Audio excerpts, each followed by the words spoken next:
Okay. Integral cosine 4 theta sine theta d theta. Boy, we had one just like this. Just which one did we do? Didn't we? Oh, this is like number 5. See, but they don't tell you what the substitution is. So I know that I could use sine theta for u, but then du is cosine theta would be to the 4th power. I said we don't want the du to be trapped anywhere. So let's do it the other way around. We let the u be cosine theta, and then du will be negative sine theta d theta, which I have. I'm off by a sine. And so I rewrite this. It becomes integral cosine to the 4th is u to the 4th. Sine theta d theta is negative du. And this is just negative 1/5 u to the 5th plus c. But u is cosine theta. So that's it.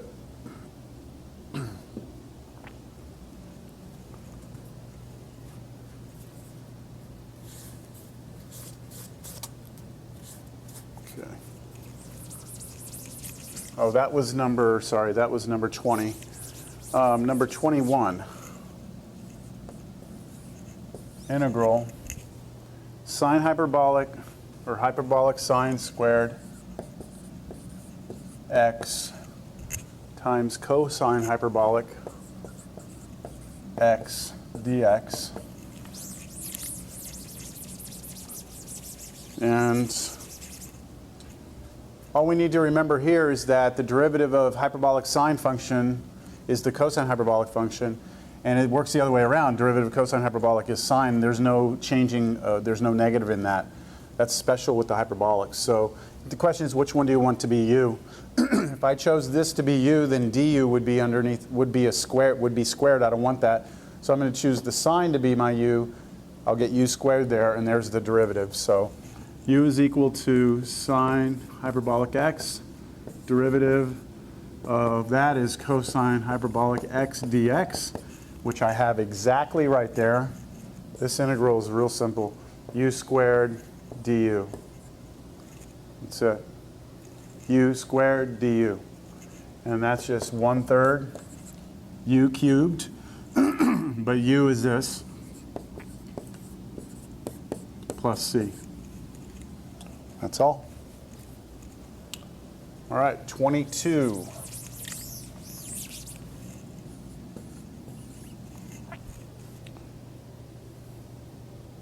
Sine natural log of x over x dx. I'm already thinking that that natural log is going to be my u. And here's why.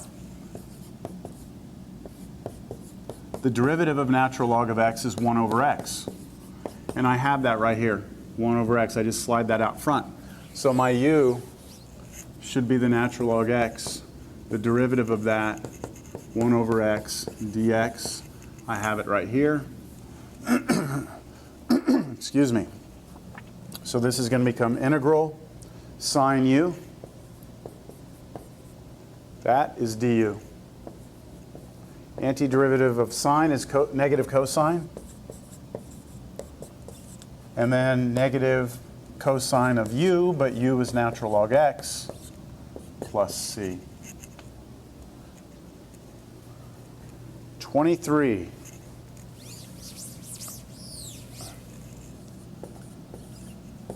Square root of cotangent x times cosecant squared x dx. So that looks kind of nasty. This is where knowing your derivatives of your trig functions comes into play. Do we know the derivative of cotangent x?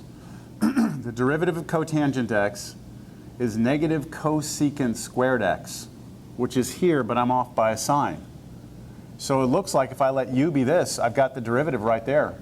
very close to the derivative. So, oh, why wouldn't I choose cosecant x? Well, because the derivative of cosecant x is negative cosecant x cotangent x, you don't have a cosecant x cotangent x that you can't separate. It's stuck under a root, so you'd be in trouble there. So that's why we wouldn't do it that way. So u is equal to cotangent x. The derivative of that is negative cosecant squared x dx. Scale by -1. And you can see that this right side is exactly what we have up there. So I'll replace it with negative du. So integral square root of u. So that's u to the 1/2. I know I'm going to use power rule here. All of that is negative du. I don't need it to be that big. Excuse me. Which is equal to negative, add 1 to that, you get 3/2, so in the front you'll have 2/3 u to the 3/2 plus a constant. I think we've done that enough times now that you're okay with that. And then u, remember, was cotangent, so how would you write that? Well, you could write cotangent x to the 3/2 plus a constant. But remember that 3/2 can also be written this way. You could have cotangent x times square root of cotangent x. I think that's the third time we've seen that in this homework set. All right. Where am I at? 24. Let's see, am I recording? Everything's good? Yes? Okay. 24. Ooh. Integral arctangent x over 1 plus x squared dx. Looking for something and its derivative. Ah, I see. How about this? Let's peel that tangent inverse off the front, which would leave us with a 1 over 1 plus x squared dx. And I told you that this is one that you had to remember. The derivative of arctangent of x is 1 over 1 plus x squared. So I have something in its derivative right there. Perfect. U is going to be the arctangent x. The derivative of that is 1 over 1 plus x squared dx. Perfect match. So this integral becomes, okay, arctangent of x is what u is, so just u. And then all of this right here is du. That's weird. Okay, u to the first power, that's all that is. Power rule, 1/2 u squared plus c, right? You add 1, you divide by the same number. So we've got that, which is equal to 1/2. Now how am I going to write the inverse tangent squared? Do I make that a -2? No, I don't do that. What I do is I just write inverse tangent of x and then quantity squared. You can't have the squared and the inverse symbol all in the same place, so we just have to do it like that. And then plus c. What I'm trying to get at is this. This right here is just bad notation, because you could look at that as being like 1 over tangent squared as opposed to an inverse function. So don't do that. Just like this. 25.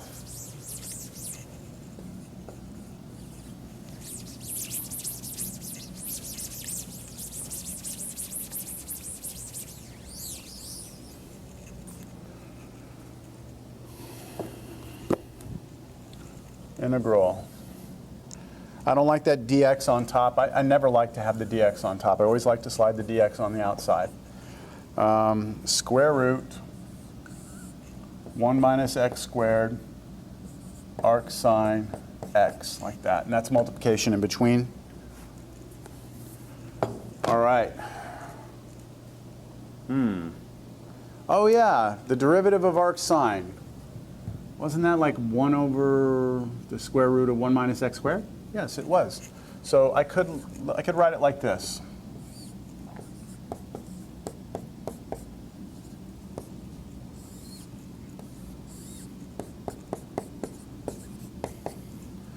Now, be careful here. You do not pop this up like this and make it sine. The negative 1 does not mean drop it down. When it's with the trig function, it's a negative. That's inverse function. It's very different. So I can't move it. It's on the bottom. It's stuck there. But if I let that bottom piece be u, there's the derivative of it. So I should be in business. If u is equal to arc sine x, the derivative of that is 1 over square root 1 minus x squared dx. Look at something real quick.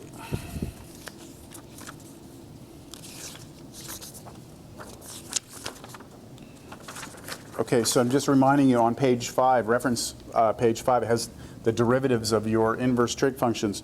So where is this one? This is formula 19. So I would expect that you remember that, but just as a reference, that's where it is. See, because if you don't remember that formula, then how are you going to ever see something in its derivative here? It'd be hard to remember. I mean, if you don't remember this right here, then I don't think that you ever make that connection. So try and get familiar with those formulas that we went through. Okay, let's rewrite the problem. All right, be careful here. 1 over this, but that's u. So this is 1 over u. And then all of that right there, perfect match, that's just du. Hey, check that out. The antiderivative of 1 over u is natural log absolute value of u plus a constant, which is natural log of absolute value of u, but u is arc sine of x plus some constant of integration.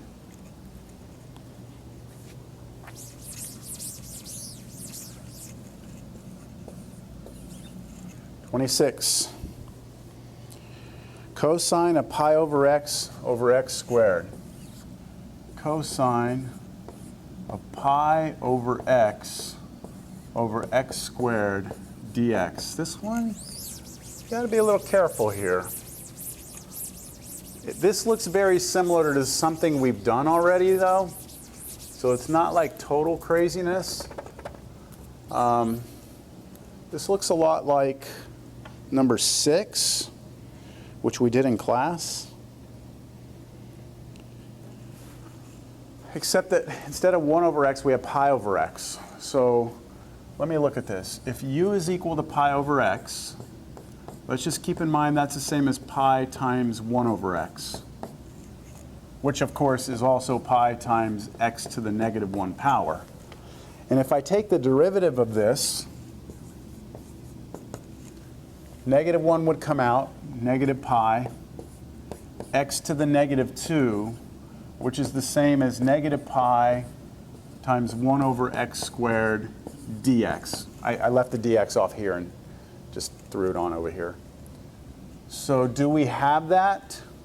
Well, 1 over x squared dx we do have. Here it is. So I'll peel that off the front again, just so you can see this.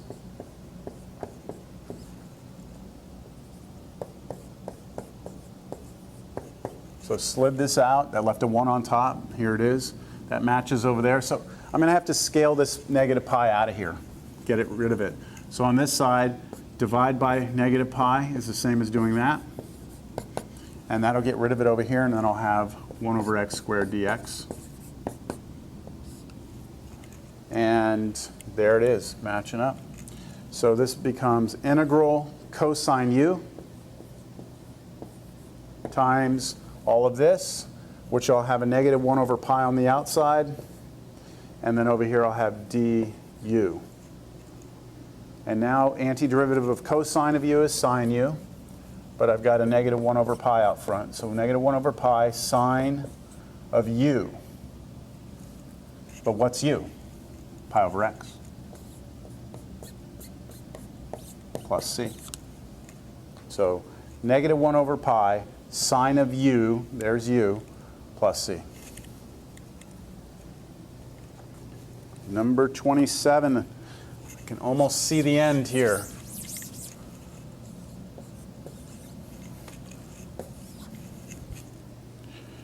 secant cubed x tangent x.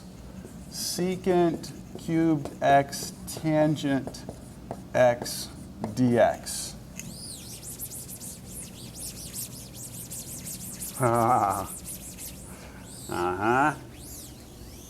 Oh, this one's going to get you. Something in its derivative. Well, what's the derivative of secant x? Secant x tangent x. Here's secant x. I don't have a secant x tangent x. What is the derivative of tangent x? Secant squared x, but here I have secant cubed x. Well, how can I fix this, right? How do I fix this? So you stare at it for a while, and you stare at it for a long while maybe. I don't know how long it takes you. But eventually you go, wait a minute, hold on. I said the derivative of secant x is secant x tangent x, and I didn't have a secant x over here, but I actually do. If I peel the first secant cubed apart and make it secant squared x times secant x tangent x dx, this is the same expression, except instead of cubed, I wrote it as squared and then just secant. And that's the key to the problem, because now if I let this right here be u, here's du, exactly. That's perfect. That's tricky. So I'm going to let u be secant x. Du is equal to secant x tangent x dx, which I have exactly right here. And so I'm going to rewrite the problem. Secant x was u, so this is u squared. And all of that is just du. And so my antiderivative here is 1/3 u cubed plus c, which is 1/3 u, which is secant x, but then cubed plus c. There it is. Wow, so that required a little bit of like a little algebraic manipulation first, kind of peeling that one off. Not a very natural step, but now you've seen it, right? And when I put it on the board, you know, I was like, I looked at it and I saw it right away how to do this. But how do I get to that point? You know, just practice, doing lots and lots and lots and lots and lots of integrals.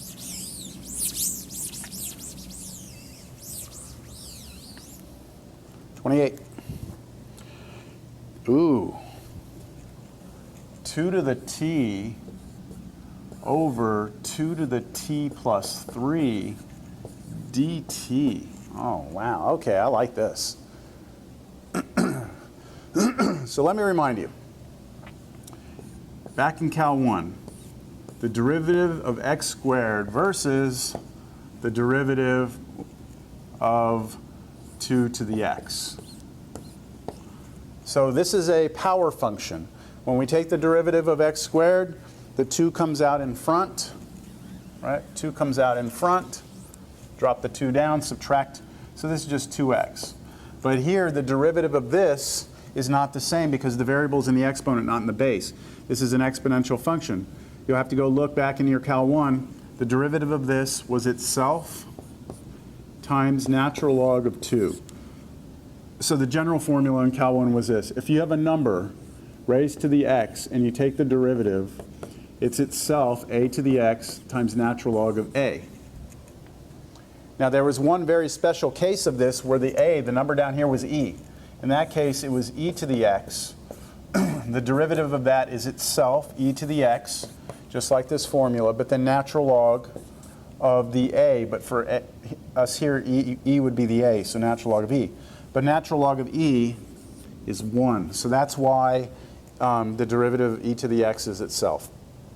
But if it's something other than e, like 2 to the x, the derivative is actually 2 to the x times natural log 2.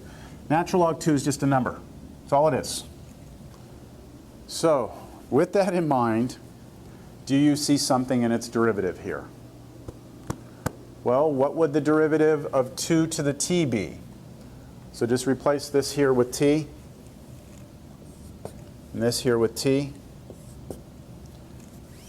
The derivative of 2 to the t would be 2 to the t times a number. So do I have the derivative there? If I let u be 2 to the t, and let's actually pick everything down here. Let's let u be 2 to the t plus 3, the whole thing. The derivative of that, this would go away, and the derivative of this has a 2 to the t in it, which is up there. Exactly what I need. So let me try it out. I mean, when all else fails, just try something and see where it goes. I'm going to try the whole bottom. The derivative of this, derivative 2 to the t, we just said was 2 to the t natural log 2, plus derivative of 3, which is 0. So then I tack my dt on here. Now, I'll rewrite this, splitting it up so it's a little easier to see. I messed that up. 2 to the t dt. So I slid this out to the side here, which left a 1 up there. And so you can see 2 to the t dt. Here's 2 to the t dt, but this is a number that I don't have. It doesn't appear over there, so I need to get rid of it over here. I divide both sides by natural log 2.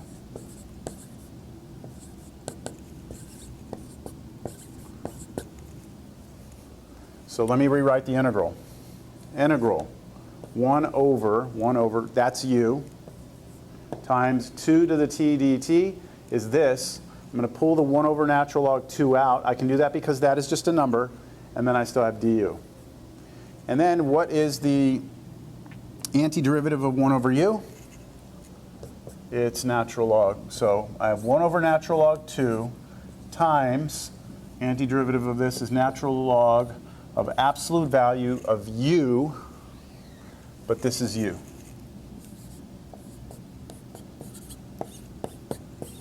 Here we go.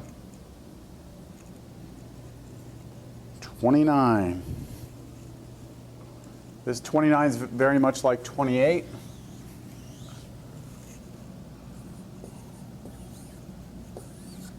Five to the t sine of 5 to the t dt. Did they use t or x?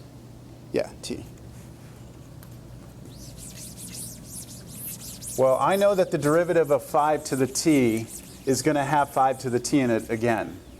So that's probably a pretty good choice. Let me pick the 5 to the t that's sitting inside that sign. The derivative of that is itself times natural log 5, and then dt. I have 5 to the t dt, which matches with this, 5 to the t dt. I don't have a natural log 5, so I'll divide through.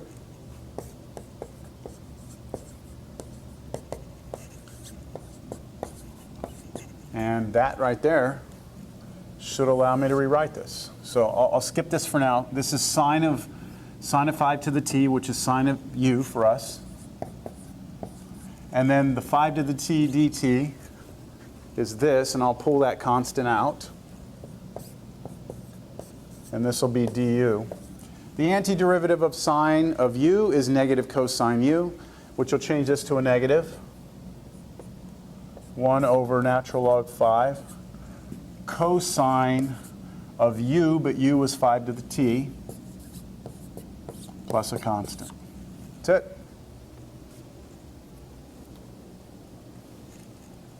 Number 30, getting close.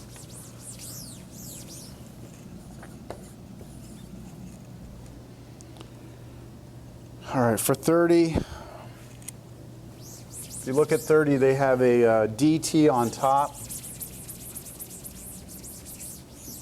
So I like to slide that dt always out to the side. That's just my preference. So I will have integral. I'll have 1 over cosine squared t square root 1 plus tangent t dt. Oh, wow. So maybe on this one I might have to just show you. I'm not sure if it'll be obvious or not to you. So the ugliest part of this is the square root of 1 plus tan t. So let me just try. I'm kind of cheating because I know, because of, again, the experience, I know this is going to work, but let me try and act like I don't. I'm just going to try this and see what's the derivative of this. Derivative 1 is 0. Derivative of tangent is secant squared t dt. I don't have a secant squared t dt. I don't see a secant squared here. Or do I? Remember, secant of t is equal to 1 over cosine t. That's the definition of secant.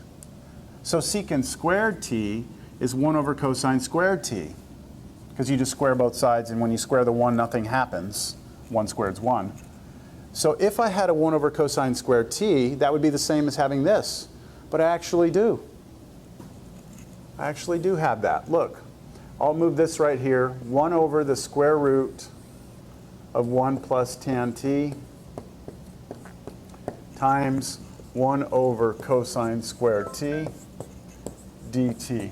So look, 1 over cosine squared t is here, 1 over this, and it's multiplication. So when I put those two together, it's exactly that. And so now I see that 1 over cosine t, let me throw my dt over here, that this is du. Well, you know what, I'll do it this way. So I'm going to rewrite du is equal to this, which is 1 over cosine squared t dt. So anywhere I see this, I replace it with du, and that's it right there. That's du, but what's this? Square root 1 over the square root of 1 plus tangent t, that was u. Then du out here. And at this point, I think I'll take it all the way. I don't want to cut corners here. This is integral u to the negative 1/2 du. Bring that up. And then use your power rule. So I'm going to add 1 to that, which is going to be positive 1/2, and then flip it over in front. 2, that to the positive 1/2 is the same as the square root of u plus c. And that equals 2 square root of u, which was 1 plus tan t, plus some constant.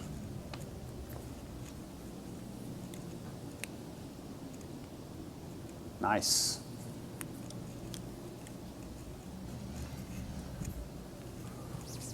$31.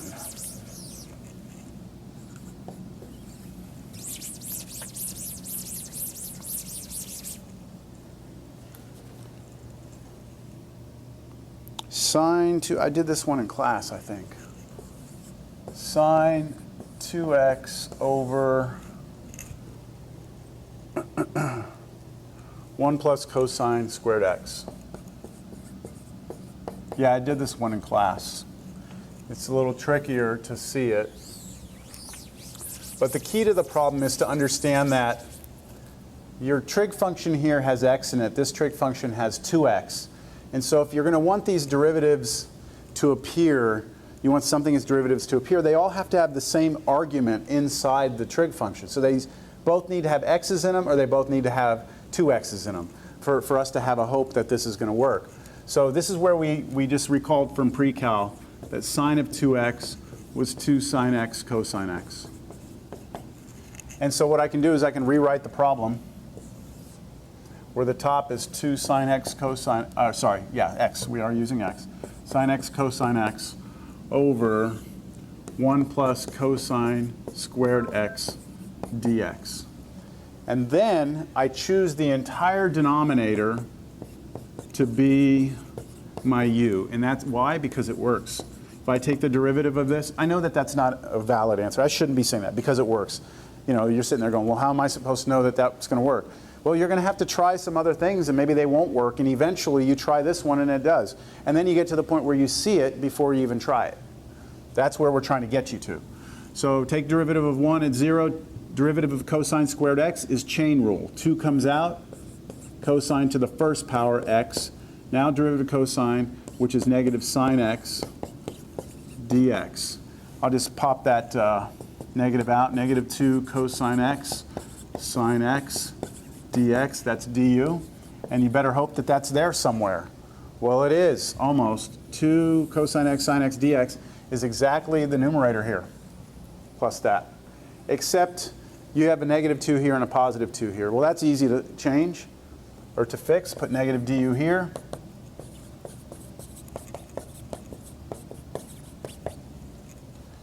And now we should be able to rewrite this. Integral. Now all of this junk is going to become negative du, so that's going to be on the side. So I still have a 1 on top, 1 over, all of this down here was u, 1 over u, times all that junk, which was negative du. Here's my negative, here's my du. Antiderivative of 1 over u is natural log of the absolute value of u, but I have a negative out front. Negative natural log absolute value of u plus c, which is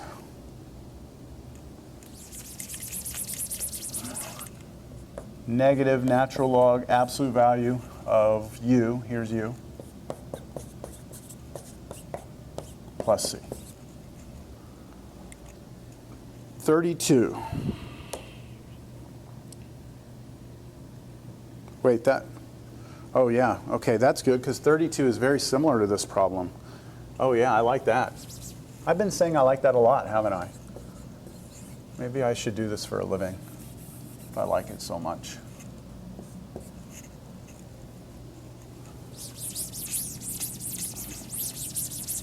Look at this problem, almost identical to the one we just did. This time, we do not have the sine 2x up there. It is actually sine x. So we don't actually have the ability to split that up and have it match up with the denominator's derivative, right? When I took derivative down here in the previous problem, it matched up there. This time it won't. So I know the derivative of cosine is sine. Negative sine, I should say.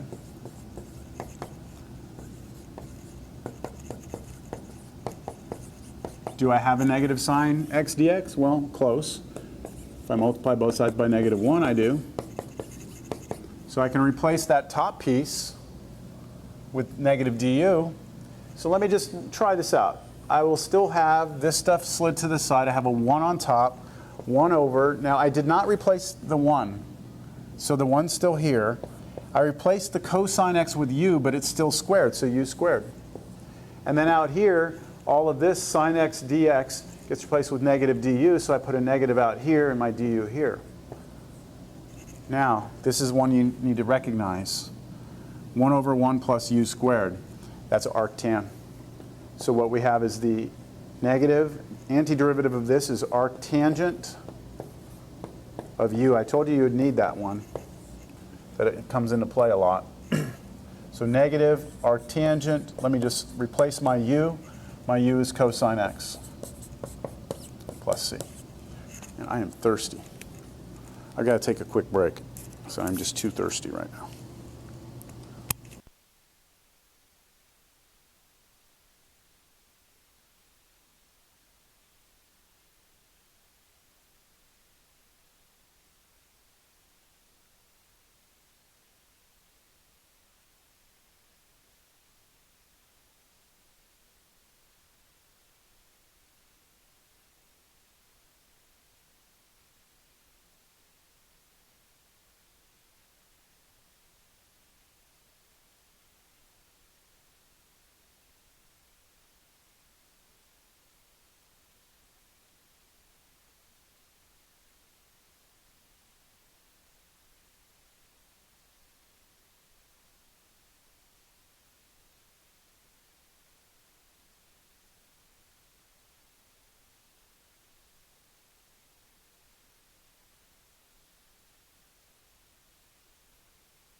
33.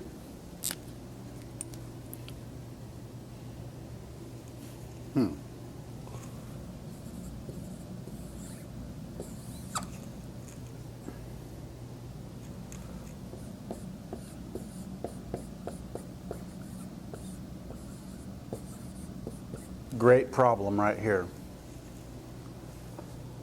Great, great problem. By this time, your instinct might be to just let this be u. The derivative of this is going to be 2 dx, which you have a dx, so you're off by 2. That's okay, but see, this x is still out here, right? And we called this u, so we can't call that u. But let's see what happens. Let me just try it. Okay, derivative of this is 2 dx. So to get my dx to match here, I could just scale by 1/2. I get this. So up to this point, I know I can take 2x plus 5 and I can replace that with u. So that's taken care of. It'll be to the 8th power.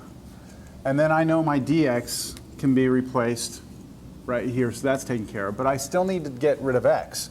I can't leave x in the problem because then I'd have u's mixed with x's in the new integral. I need one variable only. So I need to somehow get rid of this x. So what I do, and this is the first time that you will have ever seen this, is I will take this equation and I will solve it for x. So I'm going to subtract 5 on both sides. And then I will multiply both sides by 1/2 to kill off the 2 here. 1/2 times u is 1/2 u. 1/2 times 5 is 5/2. And 1/2 times x is x. So what I can do is I can replace x with this. Oof. All right, so let me rewrite this integral. The x I have here gets replaced with this. And it's 2 terms, so I'm going to put it in parentheses. Then this whole thing gets replaced with u, but then to the 8th power. And then my dx gets replaced with du.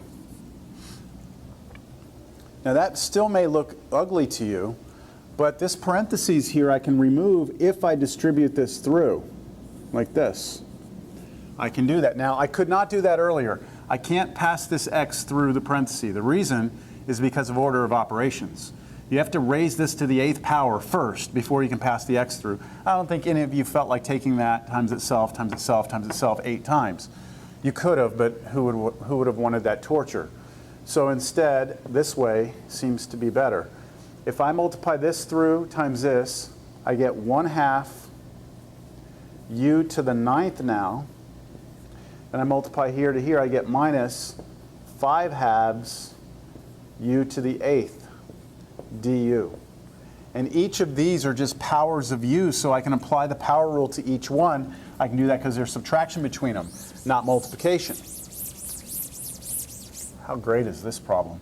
So here's what I have. I have a 1/2. I'm going to leave a space.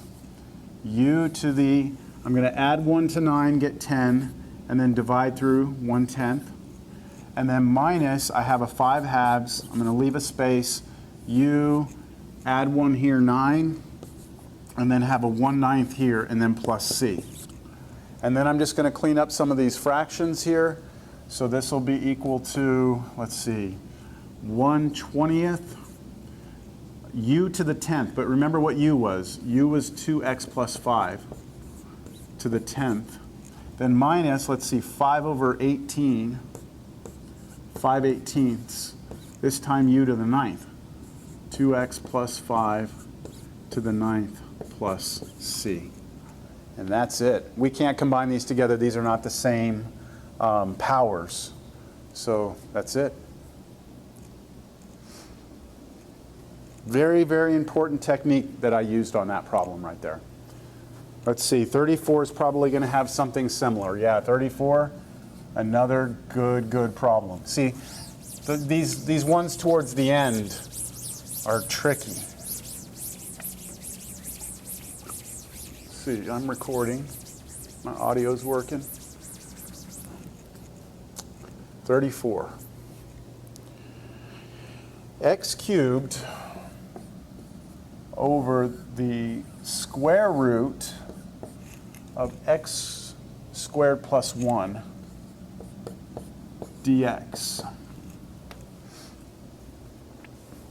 Now you might be thinking, all right, I'm going to just take u to be x cubed because the derivative of it has an x squared in it and it's down here, but remember, it can't be underneath the root. That's going to cause a problem. So then you say, all right, well, I've done enough of these, so maybe x squared plus 1 because the derivative of that, well, that's 2x. But I have an x cubed up there. I really need it to be like just an x. So why don't we squint our eyes a little bit and rewrite the top like this.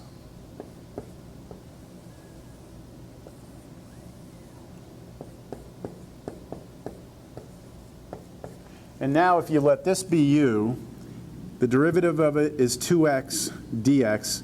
We have an x dx, so I'm off by a constant, but I still have to resolve this x squared. But remember, this was u, and u has x squared in it, so maybe there's a way I can do kind of what I did in the last problem.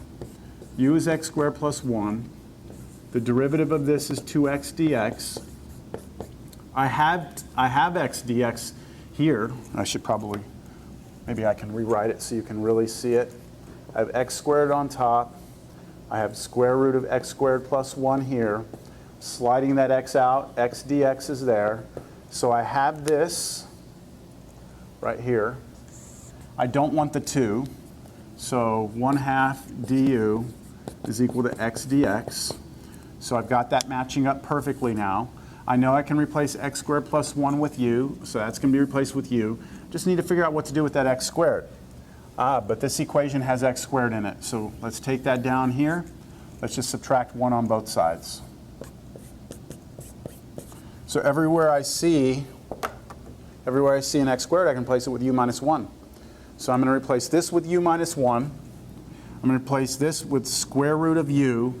And then out here is going to be 1/2 du. And I'll write that up here.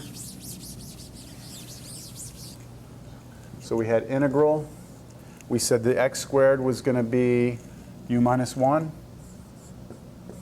over the bottom was square root of u. And then the x dx was 1/2 du. Here's my 1/2. Here's my du.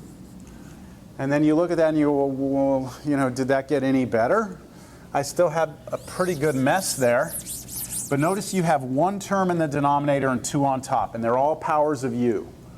So when we first started power rule, this was one of the examples that I gave you, where the first thing you do is you rewrite everything as powers, and then you can split it into 2 different fractions.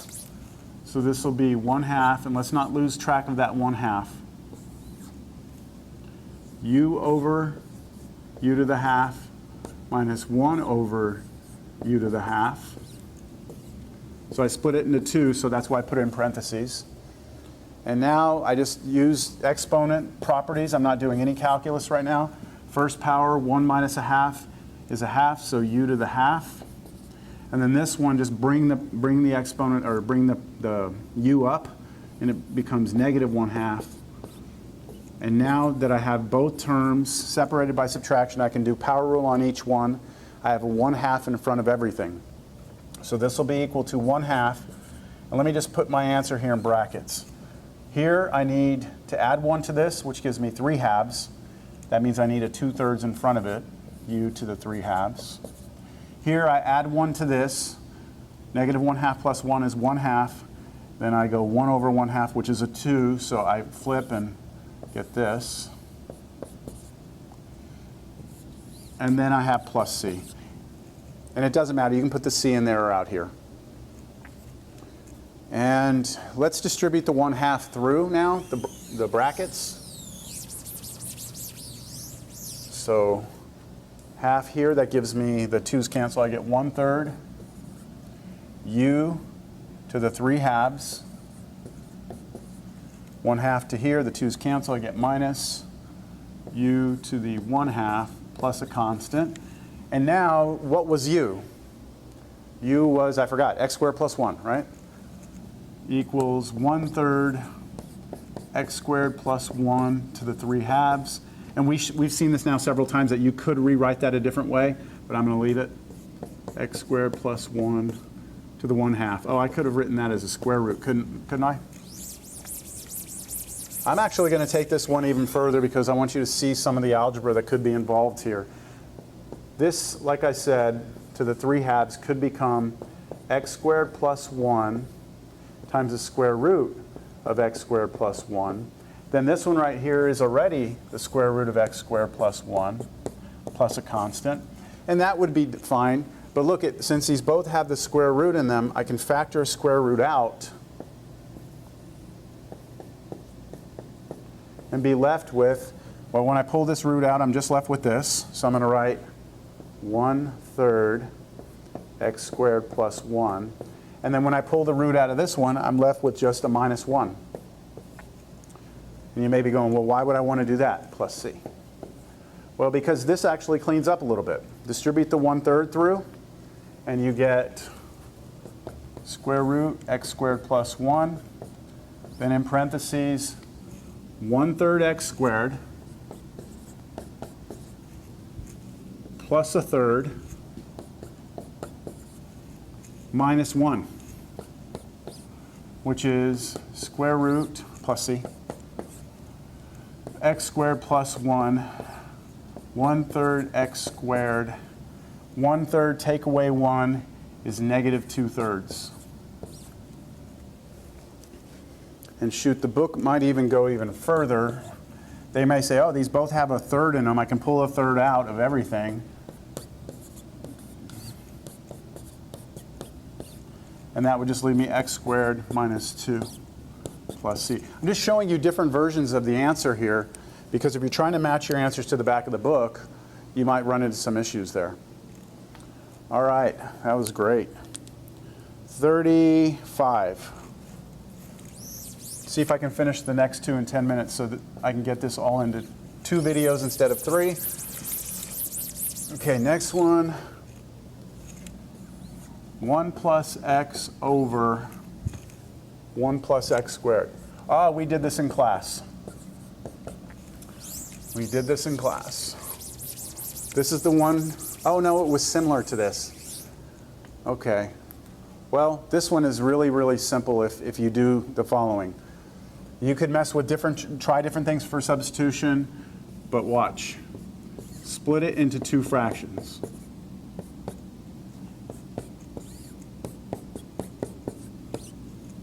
Now I'm allowed to do that. 2 terms on top. I'm going to treat this whole thing as one expression. So I do 1 over that, x over that, 2 different fractions. Now this one, you should recognize the antiderivative of this is just arctangent x. This one, however, I'm going to do on the side here. On basic u substitution, 1 plus x squared, because the derivative of that is 2x dx, which I have on top, kind of. If I scale it by 1/2, I've got x dx. And so if I rewrite this integral, the x dx is 1/2 du, so the 1/2's here, the du's here, and then all I was left with was 1 over this, but this is u, so 1 over u. And the antiderivative of this is natural log of u. So I'll have here a plus sign, the 1/2, the antiderivative of that, natural log of absolute value of u, but u was 1 plus x squared. There might be some other ways to do that. This is not the one we did in class. I apologize, I thought it was. So splitting it up. Okay, let's see. Last one. Integral x over 1 plus x to the 4th dx. Very tricky one. If you try and say this whole thing is u, the derivative of that is 4x cubed. You don't have 4x cubed up there. Can't peel an x off like we said earlier. Man, you can mess with this for a while and really get in circles. But I'm going to show you.